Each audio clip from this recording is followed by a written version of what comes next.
தலைமறைவு. பிரின்சிபால் தலைமறைவு, கூட இருந்த உதவி ஆசிரியர்கள் எல்லாம் தலைமறைவு. எதுக்குடா தலைமறைவு? நியாயமா இருந்தா எதுக்குடா தலைமறைவு? நீங்க எதுக்கு வந்தீங்க? ரவுடிசம் பண்ண வந்தீங்களா? கட்ட பஞ்சாயத்து பண்ண வந்தீங்களா? அது பெத்லஹேம்னு பேரை வச்சுட்டு எவ்வளவு புனிதமான பேர். நாய் பேர். நீங்க யாரா? நீங்க சர்வீஸ் பண்ணிட்டு வந்திருக்கீங்க, சர்வீஸ்க்கு வந்திருக்கீங்க. கல்வியை வைத்து வியாபாரம் செய்து அதில் பிழைப்பு நடத்தக்கூடிய, அதில் தின்னக்கூடியவர்கள், மாணவியை துன்புறுத்தி தற்கொலைக்கு தூண்டக்கூடியவர்கள்.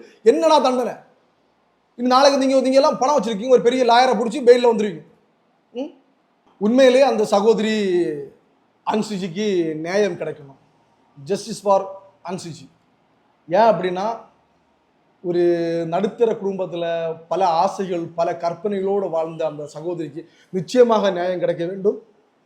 தொடர்ந்து அந்த மாணவர்கள் போராடுகிறார்கள். அவர் போராடுறதுக்கு உண்மையிலே ஒரு பெரிய விஷயம். தன் சக மாணவிக்காக நியாயத்துக்காக போராடுறாங்கல்ல, அது பெரிய விஷயம். நிச்சயமாக அதில் ஒரு வெற்றி கிடைக்கும். அந்த மாணவிக்கான சாவுக்கான நியாயம் நிச்சயம் கிடைக்கும். அந்த மாணவியினுடைய கொலைக்கு, தற்கொலை அல்ல, அது கொலை.